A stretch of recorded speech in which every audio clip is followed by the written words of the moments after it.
menanggapi sekiranya apa yang bisa dijadikan solusi ataupun hal yang membuat kami bisa kembali percaya pada diri kami sendiri untuk kembali bangkit. Sekian, terima kasih. Pertama, kepada Pak Winston, saya persilahkan untuk menanggapi. Terima kasih. Sudah.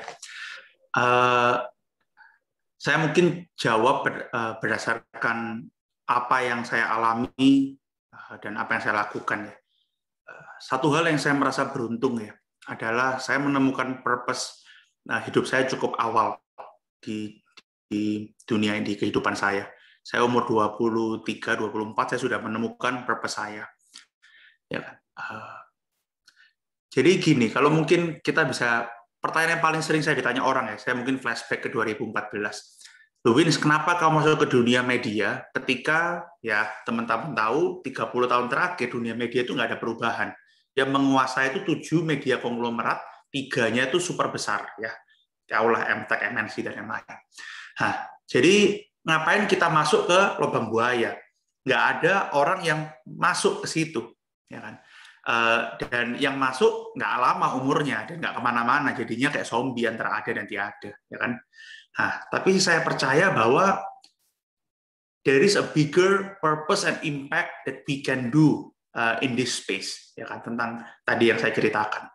Jadi saya mulai itu 2014. Nah, mulai juga sama, nggak ada, kalau ditanya problemnya apa yang paling nggak, ya sama kayak problem semua orang, nggak ada uang. Jadi 2 tahun pertama nggak ada uang, saya kerja separuh gaji saya buat IDN, ya kan, dan cuman bisa hire anak kuliah dulu, ya kan, nggak bisa hire full time, jadi ya anak kuliah mencari uang tambahan, ya saya ajak untuk bergabung di IDN, gitu. Itu selama 2 tahun pertama kita cukup beruntung dapat pendanaan, tapi 2016 Februari sampai 2016 Agustus kita nggak ada uang lagi, itu minus, jadi kita utang kiri kanan, ya kan.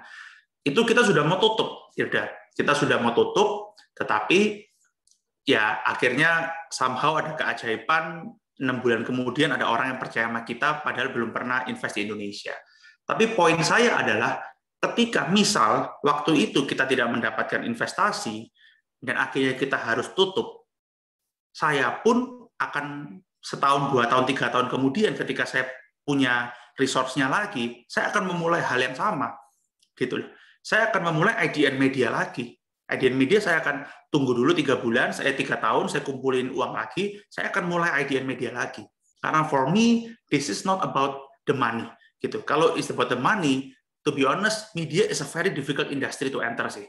It's very difficult. Karena kalau kita ngomong secara entrepreneurship, secara kapitalisme atau apapun, masih banyak industri yang lebih mudah untuk make money-nya. Media itu sangat susah untuk didisrupsi karena pemainnya ini terlalu besar. Kita ngomong realistis ya, ada media konglomerat yang sudah mulai puluhan tahun, duitnya triliunan. Satu sisi lain, ada global media company, kayak Facebook, ya, kayak Google, kayak TikTok, dan lain-lain, yang lebih besar lagi uangnya dan teknologinya. Jadi kita masuk ini, kanan-kiri kena juga, ya kan? Tapi kita percaya akan ada local player, new player in this industry yang benar-benar fokus ke generasi muda yang memiliki visi yang jauh lebih besar daripada sekedar revenue atau pada profit itu. Nah, karena purpose kita di IDN Media dan purpose saya pribadi sangat besar di sini, ya mau problem sebesar apapun, ya udah nggak apa-apa ya kita jalanin gitu. Karena kalau saya menyerah, saya berhenti, yang rugi bukan cuma saya. Ya, saya cari kerja, apply kerja, saya masih bisa hidup, ya kan? Tapi gimana dengan tim saya, ya kan? Bukan cuma 600 orang, tapi kan dia punya keluarga. Gimana dengan community writer? Kita ada puluhan ribu yang nulis buat kita, ya, yang mendapatkan uang dari kita juga. Gimana dengan pembaca-pembaca kita yang sudah percaya dengan kita bahwa kita akan memberikan udara segar buat industri media dan konten di Indonesia. Jadi, considering all those people and stakeholders, kita sadar bahwa ini bukan tentang Winston, bukan tentang IDN Media, bukan tentang tim di IDN Media, tapi tentang ratusan juta anak muda Indonesia yang ingin Indonesia menjadi lebih baik lagi. So, because we have that purpose, ya apapun problemnya ya kita hadapin, nggak ada waktu untuk istirahat dan nyerah sih.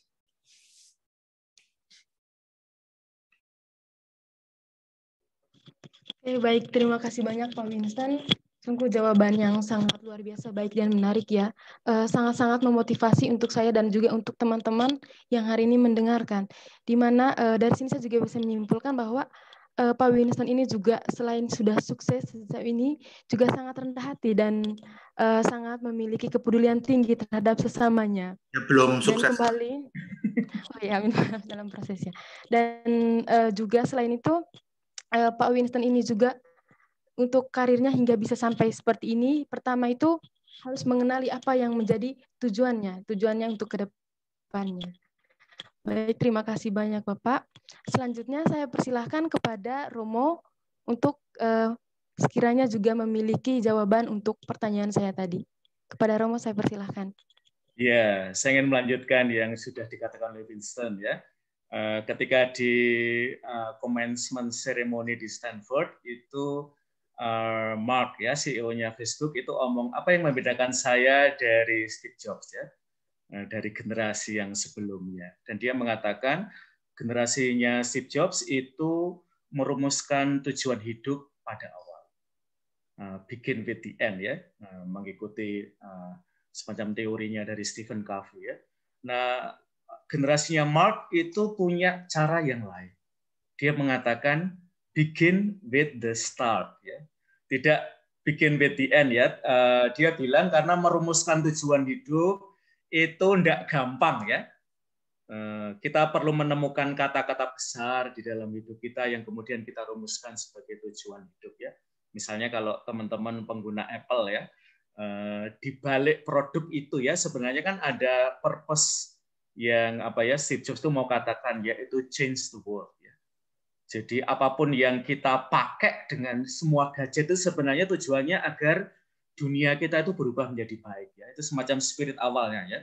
Jadi tidak untuk gaya-gayaan mungkin seperti sekarang ini ya. Kadang-kadang kalau kita punya produk itu lalu kita taruh di atas meja gitu ya. Lalu kita ada katakanlah kita naik kelas secara sosial ya, pansos ya. Nah, Mark itu buat saya mungkin apa ya? Dia mengatakan ya, tujuan hidup itu kita rumuskan, mungkin nggak baik-baik banget, nggak final, belum final ya. Dan kemudian kita otak-atik lagi ya, karena ada kemungkinan keliru ya. Jadi apa ya tujuan hidup itu sendiri belum final karena ada kemungkinan berubah. Dan kemudian setelah kita mengalami apa ya melakukan revisi atasnya, lalu kemudian menjadi sesuatu yang lebih final ya, yang kita kemudian bisa rumuskan ya. Dan saya kira Winston, teman-teman entrepreneur muda itu yang saya senang ya bahwa tujuan hidup itu tidak pernah tentang dirinya, tetapi tentang Indonesia, tentang dunia. Mereka mau buat sesuatu tidak tentang dirinya ya. Maka saya tadi sangat senang ya bahwa apa ya kalau money itu kan tentang diri kita ya. Kalau experience itu tentang sesuatu yang lebih besar dari diri kita.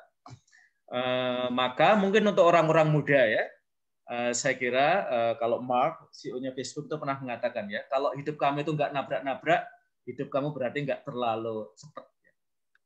Nah, kadang-kadang mungkin pengalaman orang muda itu ya nabrak-nabraknya itu ya. Bahwa untuk bisa merumuskan tujuan hidup itu kita nggak langsung ketemu apa yang menjadi tujuan hidup kita, tetapi sekurang-kurangnya belajar menemukan bahwa ada kata-kata penting ya. Nah, lalu lama-lama kita ini ya, kita manage sehingga itu menjadi sesuatu yang lebih artikulatif ya. Dan saya kira yang kalian punya sebagai orang muda adalah kalau kalian sering mendengarkan rapper itu ya, Eminem dan macam-macam. Saya tuh senang ya. Saya pendengar meskipun mungkin apa ya banyak full language ya, tetapi dia sangat menekankan not afraid ya. Orang muda itu seperti kalau kalian suka membeli topi itu ya, no fear ya. Tidak ada ketakutan ya, ada keberanian ya. Dan buat saya itu yang bisa menghantar kalian untuk bisa menemukan tujuan. Makasih. Beda.